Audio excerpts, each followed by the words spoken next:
Hello, dear students. Welcome to another session of the chapter The Address by Marga Minko.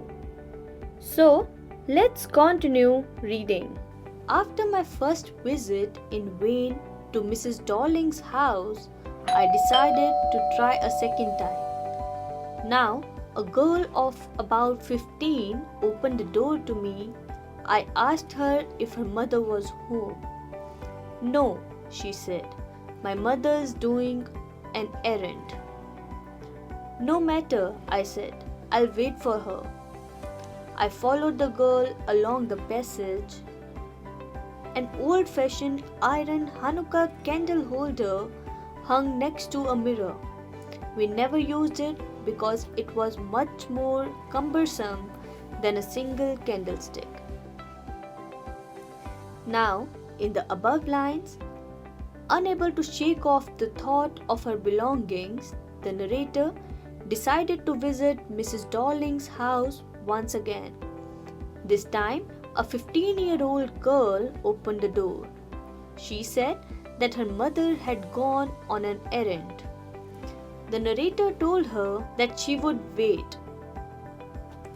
The girl welcomed the narrator into the house, and the first thing which caught the narrator's eyes was the old-fashioned iron Hanukkah candle holder. She remembered that they never used it much because it was more cumbersome than a single candlestick. The narrator remembered the candle holder as theirs. The meaning of the word cumbersome is large or difficult to handle. Moving on. Want to sit down? Asked the girl. She helped open the door of the living room and I went inside past her. I stopped, horrified. I was in a room I knew and did not know. I found myself in the midst of things I did want to see again, but which oppressed me in the strange atmosphere. Or because of the tasteless way everything was arranged, because of the ugly furniture or the muggy smell that hung there. I don't know, but I scarcely dared to look around me. The girl moved a chair. I sat down and stared at the woolen tablecloth. I rubbed it. My fingers grew warm from rubbing. I followed the lines of the pattern. Somewhere on the edge there should be a burn mark that had never been repaired. Now, in the above lines, the narrator here reflects the horror which she received when she entered the living room of Mrs. Darling's house. She says that she found herself in the middle of the things which she wanted to see for so long. She was in a room which she knew and which she did not know, both at the same time. The belongings with which the room was decorated all belonged to her family. So, she recognized each and every object as her own, but the setting or the furniture or the strange smell which was hanging in the air was not familiar at all. The woolen tablecloth on the table reminded her of a burnt mark which could never be repaired. Moving on. My mother will be back soon, said the girl. I've already made tea for her. Will you have a cup? Thank you. I looked up. The girl puts cup ready on the tea table. She had a broad back, just like her mother. She poured tea from a white pot. All it had was a gold border on the lid, I remembered. She opened a box and took some spoons out. That's a nice box. I heard my own voice. It was a strange voice, as though each sound was different in this room. Now, in the above lines, the 15-year-old invited the narrator to have tea. The narrator remembered the tableware as hers, the familiar white and gold cutlery. When the narrator spoke, she felt her voice seem a little strange. She thought all sounds seemed unfamiliar in the room. Moving on. Oh, you know about them? She had turned around and brought me my tea. She laughed. My mother say it is antique. We have got lots more. She pointed round the room. See for yourself. I had no need to follow her hand. I knew which thing she meant. I just looked at the still life over the tea table. As a child, I had always fancied the apple on the pewter plate. We use it for everything, she said. Once we ate off the plate hanging there on the wall. I wanted to so much, but it wasn't anything special. I had found the burn mark on the tablecloth. The girl looked questioningly at me. Now, in the above lines, the little girl kept showing her antiques. The narrator was not listening to her. She was once again lost in her childhood. The apple on the pewter table, which fascinated her as a child. As the girl went on about the antiques, the narrator found the burnt mark. Once again, she met with a memory of her childhood. Moving on. Yes, I said, you get so used to touching all these lovely things in the house, you hardly look at them anymore. You only notice when something is missing, because it has to be repaired or because you have lent it, for example. Again, I heard the unnatural sound of my voice and I went on. I remember my mother once asked me if I would help her polish the silver. It was a very long time ago and I was probably bored that day, or perhaps I had to stay at home because I was ill, as she had never asked me before. I asked her which silver she meant and she replied, surprised, that it was the spoons, forks and knives, of course. And that was the strange thing. I didn't know the cutlery we ate off every day was silver. The girl laughed again. I bet you don't know it is either. I looked intently at her. What we eat with? She asked. Well, do you know? She hesitated. She walked to the sideboard and wanted to open a drawer. I look. It's in here. In the above lines, the narrator here speaks her thoughts. She remembers that she never noticed her belongings until it went missing. The narrator found herself distant from the reality and so felt her voice to be unfamiliar to her own ears. She remembered her mother had once asked her to help her clean the silverware and how she had never actually given a thought that all the regular use cutlery was silver. When the girl was asked about the silver she used, the narrator actually wanted to see some more of her old belongings. Moving on. I jumped up. I was forgetting the time. I must catch my train. She had her hand on the drawer. Don't you want to wait for my mother? No, I must go. I walked to the door. The girl pulled the drawer open. I can find my own way. As I walked down the passage, I heard the jingling of spoons and forks. At the corner of the road, I looked up at the nameplate. Marconi Street, it said. I had been at number 46. The address was correct. But now, I didn't want to remember it anymore. In the above lines, it was at this moment that the narrator realized that she actually did not want to see any more of her lost property. All her belongings carried precious memories, and seeing each of them in such an unfamiliar setting unsettled her. It was not something which she could relate to. The narrator immediately leaves the room to catch her train back home.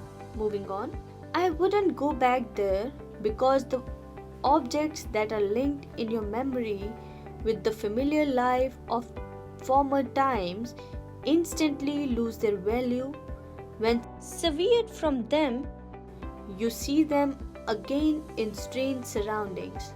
And what should I have done with them in a small rented room where the shreds of blackout paper still hung along the windows and no more than a handful of cutlery fitted in the narrow table drawer? I resolved to forget the address. Of all the things I had to forget, that would be the easiest. Now, in the last part of this chapter, the narrator here explains why she did not want her belongings back. When the narrator saw her belongings in Mrs. Darling's house, she could not place it, and immediately all the belongings lost their previous value. It no longer carried the touch of her mother. It no longer carried the memories of being on the regular walls. She next justifies her decision of leaving her things behind by saying that her antiques could not fit in her small rented house. So, the easiest task for the narrator would be to forget the address. Let's do some exercises. Match the following words in column A with their meanings in column B. The first word is errant. Yes, what is the meaning of the word? It's E. That is a short journey to take or get something for somebody. The next word is muggy. Yes, what is the meaning of the word? It's D. That is warm and slightly wet. The next word is antique. What is the meaning of the word? It's A. That is old and uncommon. The next word is jingling. Yes? What is the meaning of the word? It's B. That is sounds like small bells ringing. The next word is shreds. Yes? What is the meaning of the word? It's C. That is very small amount.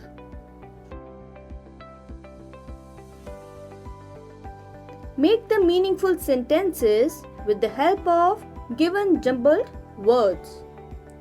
So, the first set of jumbled words are I, as, walked, down, passage, heard, I, the, of, jingling, spoons, forks, and. Yes? Make the meaningful sentence. The sentence will be: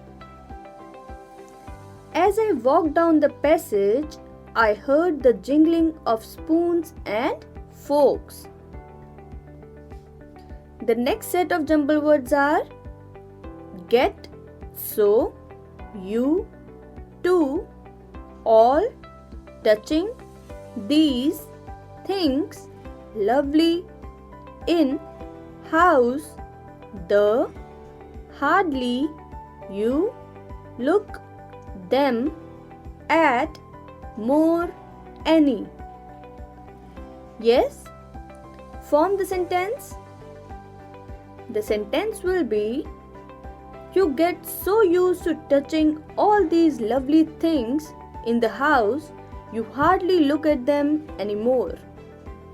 Now, let's do another activity, that is MCQs. The first question is, how does the author describe the living room? The options are A. Muggy smell, B. Strange atmosphere, C. Sophisticated, D. Both A and B. Yes? What do you think, which is the correct answer? The correct answer is option D, that is both A and B. Moving on to the next question.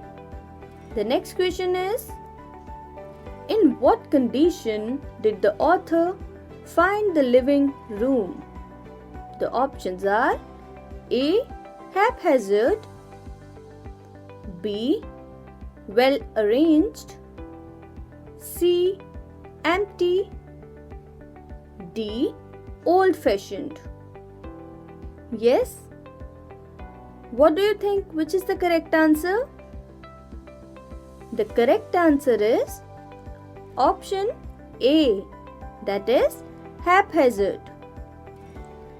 Moving on to the next question.